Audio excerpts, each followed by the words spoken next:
Yo, what is up guys, Grim here, and today this is going to be a bit of a follow-up to my last video. So in my last video I did a 20 long chain with all maxed out modifiers, and I basically got next to nothing for all my effort. So what I decided to do was actually take a look at all the modifiers available to us, and I wanted to see if it's even possible to get a good chain and have some potential to make some currency there. So what I did was I headed over to PoEDB, which is a kind of a database of like all the information which is data mined from the game, and we can actually see here all the modifiers that are currently available from the memory kind of mechanic. So we can check it out here. Obviously there's a lot of them here. I don't know exactly how many, but there is a lot. And they also do have a spawn weighting, which is important to keep in the back of your mind when we're considering all of these strategies. So with that in mind, I went ahead and I simplified this a little bit into my own spreadsheet and color coded the ones which I kind of think are worth noting and worth looking at. So immediately we have a whole lot of red. But before we begin, I want to point out a theme with these modifiers, and that is that a lot of them have a different variations to them. So here we have rarity of items dropped by synthesized monsters. So this is going to have a single mod for normal monsters, which is increase normal monsters by 50%, one for magic, which is increase magic by 100%, and then rare by 500%. So each of these mods is in the mod pool. They don't come as a package like I've got here, they come as individual mods. And that is actually a big part of the problem, to be honest, with why you can end up with runs which you've invested so much time in and get nothing. So we're going to talk about that right now. So we have a lot of red here, and to kind of keep this brief, because I've filmed this video before and it was 30 minutes, I'm going to try and skim over these ones and kind of just give a quick summary about why I don't think they're very good. So to begin with, rarity. Again, it's not the best stat, and there's not a whole lot of quantity or monsters in these things to begin with. So the real benefit to the memory nexus is flat drop rates on the monsters, because that's guaranteed loot and we can get stuff from them. So we want to be focusing on flat percentages and increasing the density in the memory modifiers, and kind of not really worrying about the loot that the monsters drop themselves naturally, because that's already pretty low, and you're going to get a lot more from maps. The real strength of that the memory nexus is dropping unique items like fossils and brief splinters at a exact rate, so rarity is not going to help with that. Furthermore, corrupting items, this is just a bad corrupting tempest. If you want to farm corrupted items, go buy Val Winds. It's infinitely better, and you're going to get way more 6 sockets and 6 links. I ran this and I got on my 20 chain, and I got no 6 sockets from this thing and no 6 links. It's not going to happen. I've run enough Val Winds to know you're going to get 1 or 2 6 sockets at best, or maybe like a 6 socket a zone, maybe if you're lucky. And yeah, that's that. Next up, experience. We're talking currency here, we're talking farming. Experience isn't going to help us with that. Next up, chance to drop a currency item. So this one I will talk about quickly, and why it's not the best. So the reason this is not the best is it's exactly like when you're running maps. So if you think about maps and you think about wisdom scrolls and exalts, so when you're running maps, you probably get, I have no idea, like 10,000 wisdom scrolls dropping per exalted orb drop or something like that. And when you're thinking about this mod, you need to think about it the same way. So you have a 1% chance to drop 10,000 wisdom scrolls and then an exalt. So you have to do 10,000 of those wisdom scrolls, or maybe like 1,000 wisdom scrolls, 1,000 portals, etc., before you get that exalt. So it's still an RNG lottery. It is weighted, and you're most likely not going to get an exalted orb from this. You're probably going to end up with alterations. And in my run, I had, I think, 2 of these stacked on my tiles, and I actually couldn't tell. The drops were still worse than maps. So yeah, not good, in my opinion. Next up, we have a inferior version of the one we just talked about. It's basically restricted to GCPs, chisels, armor scraps, and whetstones. You're going to get whetstones every time. Maybe you get the odd GCP, which could be cool, but that's that one. Next up, increased chance to drop uniques. It's the same problem as the rarity. The base drops for these monsters are just really low, so we're not going to see too many benefits from that. So now we're into the actual useful ones, which is the actual chance, the flat chance to drop items. So first up we have jewels. Jewels are notoriously hard to get good ones just off the ground. It's kind of like there's a lot of mods, so this one isn't that good, and the bases aren't worth anything. Next up we have talismans. Exactly the same problem. They come corrupted and there's tons of different bases. I think there's about 30 or 40 and there's only a couple good ones. I think you're looking for basically a spine fuse or you're out of luck, and a normal amulet or the new synthesized amulets will be better. Next up we have essence. So essence is a similar problem again. It's kind of like the lottery really. If I show you my essence tab, everyone's probably thinking, essences, I'm gonna get the horror essences, I'm gonna get the insanity essences, it's gonna be great. But this again is weighted, and you're most likely gonna end up most of the time with an essence of muttering sorrow or something like that. So again, this isn't that good. I mean, you could get lucky, you could get a horror essence, but it's very unlikely. So yeah, I wouldn't rely on that modifier being good. So next we have veiled items. These don't hold any currency value. I mean, if you're a crafter, great. This might be a good way to get some of them. But for me and for a lot of people farming currency, I don't think this is a great one. Next up, we have some novelty ones, some fun ones. I mean, fantastic. They're a bit of flavor, but after the first time, you're not going to want to see these ones, and they're going to be a little bit of a pain. So next we have ones that are actually potentially good and worth talking about. The first one here is quantity. Quantity is always good. But in these amounts, in this kind of uneven fashion, where it's not just 100% quantity of the map, which would be really good, I don't know if it's that good. However, it's here because there is a modifier on the atlas, the memory atlas, which doubles quantity. So you can have the base amount, you can have potentially this, and then maybe that doubles it. I'm not sure, but if it doesn't double it, this one isn't too great for the same reason the rarity isn't so great, because the base drops just suck. Next up we have chance to drop shaper items, which could be pretty exciting at T16. However, if we actually do the math on this, let's say we get 10 rare monsters per island. So that sounds like a pretty reasonable amount in my opinion. So we got a 10% chance. So that's going to be one shaper item per island per times you get mods on this. And that for me at least doesn't sound too great, and you need to be running T16 to 14 tiles to get this to actually feel good. It's entirely possible that you get lucky and you get an amulet or something along those lines, but a lot of the time I feel like you're going to be getting stuff like great swords, poor item bases which don't sell for anything, and just in general the run-of-the-mill Elder and Shaper kind of deal.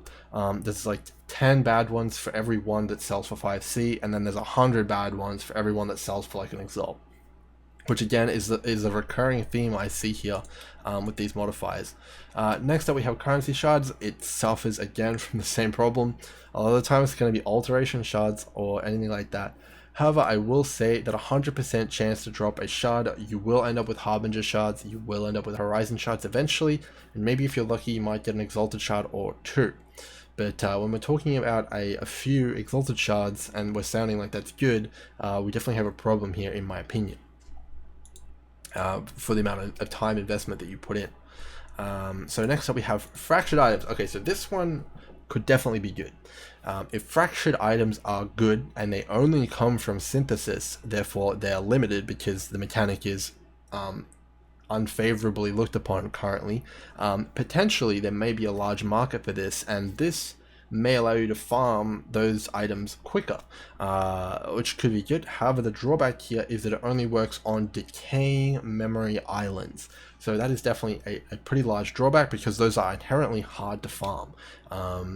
I'm not sure that you will be seeing too many fractured items from this method. Definitely nowhere near as many as you would be able to see just from farming maps anyway, normally. So I think this one is kind of like, it looks good, it could be good, but in reality, most of your fractured items are probably going to come from maps where there's no risk and you can kind of run around in there really quickly and not worry about getting to the next point. So next up we have 1%, well, chance to drop divination cards basically. Now again, someone got a doctor from this on Reddit, I saw it, but let's be real. This is the Gambler. It's basically a divination card set which you can hand in. I think I probably have some of these. Here it is, the Gambler. It says 5 div cards to hand in and you get a random div card. This is basically that exact thing. Now the Gambler is worth nothing and no one picks it up. So is getting 1% chance of normal monsters to drop a full Gambler set and hand it in instantly, is that good? I actually think it's pretty bad. I've handed in a lot of Gambler sets in my times and it usually gives nothing. Now there is one possibility, and that the divination cards are not weighted, and that may be extremely powerful, and it's an equal chance to get a humility versus the doctor, which could be fantastic. However, I'm not sure that's the case, and it's not like GGG to do things like that. I was very surprised when I found out the Triangular Splinters were not weighted, and I don't think that that's going to be the case with divination cards. We'll have to see, but I think that it suffers from the same issue as the currency item kind of effect. You're going to get a lot of the bad ones before you ever see any of the good ones, unless you're insanely lucky. So yeah, that's that. Elder items, exactly like Shaper, you're going to want to be doing T16s, and I think you're probably just better off running normal influenced maps for this one at least. So next up we have, again, a similar problem to the rarity and quantity. The synthesized monsters themselves, not only is there not many of them, but they actually don't drop that much loot compared to maps, like fully rolled sextoned maps, they don't drop that much. So when you're increasing the map drops by 100%, I mean, in my test, I did 20 tiles and I got no maps. So 100% of none is actually still none. But I will say, I mean, potentially, maybe I just got really unlucky. Maybe it's a 1 in 5 island kind of chance. Maybe it's actually like a 1 in 2 chance. And suddenly this is really good at T16. That is definitely a possibility, and I could have just gotten really unlucky. So finally, let's get to the modifiers that actually have a lot of potential and the ones that you really want to look for. Unfortunately, there are few and far between compared to the rest. We can see here that most of these modifiers are tripled up. You can see like this one has like 3 different modifiers. A lot of these bad ones, all these bad ones in fact, have 3 variations, which is not good. So 7 times 3 right there, that's already 21 mods into the pool, versus how many we have here, which are actually good. 1, 3, 6, 7, 8. So the chances to get some of these better mods is actually pretty slim, which is, I think, part of the problem with this league, unfortunately. So let's move on though, and let's talk about the really good ones where we could actually make some decent currency. So first of all, we have the Val Fragment one. So this one by far is head and shoulders above the rest in my opinion. It's not RNG at all. A Val Fragment will, like the worst Val Fragment will sell for 1 seat, and the best one will sell for a lot more than that. So at least this one says rare monsters have a 10% chance to drop at least a chaos or better. So that is actually pretty promising. And let's say you get, I don't know, 100, well let's say I did 20, let's say there's 10 per tile, 200 rare monsters. What is that? 200 divided by 10, that's 20C guaranteed minimum. Right there, that's good per instance of this modifier. So that could be pretty good, and I think you'd probably get more rare monsters than that. I think 10's a little low. So could be pretty good. I mean, if you get a 15 or 10C fragment, suddenly that looks a lot better, and maybe you get a lot of those mortal fragments from the Uber series, so that could be pretty good. Next up we have the Big Daddy. This is definitely the best modifier on the entire thing by far, and I have tested this one out now at length, and I can tell you the results are pretty good. So it seems that this is weighted heavily. A lot of the really good fossils, like the Bloodstained fossil and the Fractured fossil, I have not seen one drop yet. I have, however, seen a lot of dense fossils drop and pristine fossils drop, and those are worth money. Those are worth like 10C each right now, and you will get a lot of them. I think you can expect to make a lot of fossils if you get this on your kind of memory nexus. So again, let's say 20 tiles, 200 rare monsters, that's 20 fossils, boom. So that could be good for every instance of it. If you get this twice, suddenly that's 40 fossils. Could be pretty impressive if you could do that, and I think this one definitely has potential. If you look at the the magic one, let's say we have 100. So let's say there's 7 mobs in a pack. There's 7 packs. So what's that? 7 times 7, 42 mobs. 42 times 2. Actually, that's probably worse than the rare mobs, actually. So we'll have to see how good that is. But yeah, there's definitely potential there for fossils to be looking pretty good. I have gotten some pretty good results of it. You get about 2 or 3 fossils per island in my experience with these modifiers. So next up we have Breach Splinters, and this is the one I had in my video. And the cool thing about this one is it drops multiple splinters per instance of the drop, and it is not weighted, and you can get trailer splinters as much as any other splinter. So this one definitely has a lot of potential, and it definitely could be pretty good. So it also does have a worthy note here, is that it has a normal modifier kind of chance. So I'd say there's probably about 200 mobs of synthesized in your average good density one. It feels a lot more than that, actually. I was getting a lot of breach splinters when I ran the 1%, so I'm not sure how it works exactly, but it was feeling pretty good to me, and I was getting a lot of splinters, so it could be pretty damn impressive. So yeah, stack that up, that's good stuff. Next two, we have our kind of T16 exclusive ones. We have 10% chance to drop an Abyss Jewel. So Abyss Jewels are pretty hot when they're at 83 item level, and they're worth around 10 to 5C depending on which one you get. If you get a Hypnotic, that's 10C. If you get a Murderous, that's probably not 10C. It's probably 3C. But again, it's guaranteed 10% chance to get money, real hard cash, from this mechanic, which is what we're looking for here. So this is a good one, and you should look out for it. So next up we have, in my opinion, the second best modifier that you could get behind fossils, and that is the chance to drop map. Actually, it might even surpass fossils. So at the T16 level, a 10% chance to drop a rare map, for monsters to drop a map if they're rare, is actually insane. So if we take that rule again, that there's 10 monsters per kind of map, which is probably a little low, you can expect to get 20 maps if you run the full 20 chain. 20 T16s is hundreds of chaos. That's pretty damn impressive. Obviously you're not going to get 20 T16s, you'll probably get a mix, but you can expect to make big money off this if you get it, which is cool. So the next up, these ones are in blue for a reason, and that reason is that they're very reliant on having other good modifiers to tie in with it. In my opinion, running synthesis islands, just synthesis islands with more synthesis monsters, is just, it's not going to get you anywhere. So unless you have one of these green modifiers to go with it, or maybe some of the yellows, it's still not going to be good. So what you really need is these in combination with the green ones. These basically are the support to the green ones that I have highlighted here. So you can increase the pack size, which is going to add more monsters, which have more chances to drop splinters and fossils and stuff like that. And you have chances to upgrade packs to rare to magic. Specifically rare is pretty interesting, because then you have even more chance at getting these fossils or magic monsters or something like that, which is pretty exciting.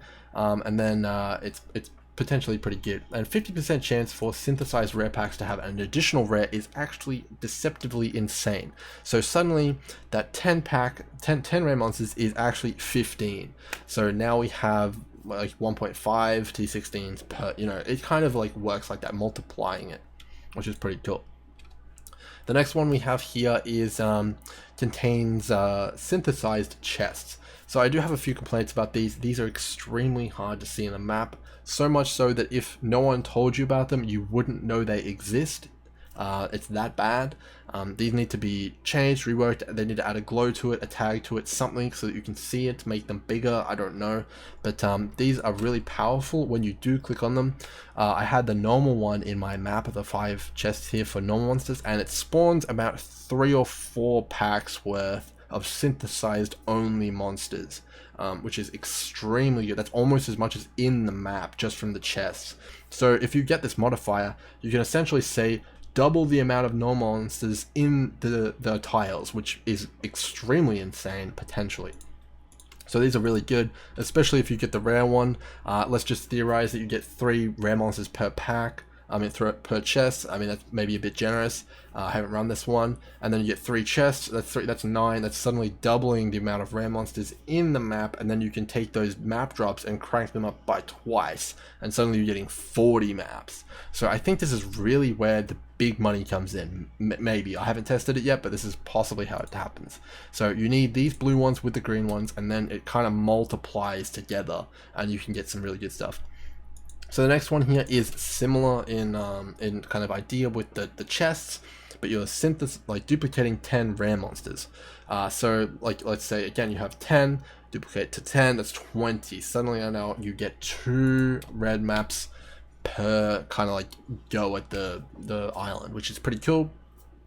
And we could potentially see some kind of idea of profit here if we can get these modifiers together. So that's going to be that, guys. I want to end this video with saying that I think that the league could be salvaged very quickly, specifically with the global modifiers, if they just combined these bad ones together. So instead of having a chance to get normal, magic, and rare, just give them all to us, because I mean they're not that powerful really. I mean, and it's a league. Come on, we're meant to be making some kind of currency of this thing and having some kind of fun with the actual mechanic in the memory nexus, right? I mean, if you're investing all this time to build these chains, it should feel amazing. It should feel like a big payoff when you do them. I think combining all of the modifiers together will take a lot of the RNG out of it, because without combining it, it's actually insane how much of a small chance you have to get the right ones together. But with combining them, it looks a lot like Sextants. I mean, yeah, there's a lot of bad ones, but you actually now suddenly do have a chance to get 10% chance to drop a map, where previously this might be 1 in 60, even worse with the weighting that they've attached to it. Now suddenly it's 1 in, I don't know, like 1 in like 20 or 30 or something like that, which is a lot better. So I'd like to see that change. We can get a lot more of the exciting ones more often, like these density ones. Make the chests easier to see, please. And we could be seeing the beginning of a pretty fun mechanic here, because I gotta say, building the chains, it's pretty fun. I've had those aha moments. This piece goes there. That's pretty cool. It's like bestiary. I actually like catching the beasts. It was fun, and then when we figured out how the rewards worked, or they got tweaked a bit, it was pretty good. I like that league. So we just need to see things change a little bit, just a small bit. The bugs need to be ironed out, and we could potentially see a pretty cool league here. That's going to be that. Yeah, hopefully you guys have enjoyed. More videos will be to come, obviously, and hopefully this video wasn't too long for you guys. There's a lot to talk about. Definitely leave any suggestions you guys have below, and I'll try them out. But I'll be making some progress with this newfound knowledge I have, and we'll see what happens then. Cheers, I'll see you guys in the next one.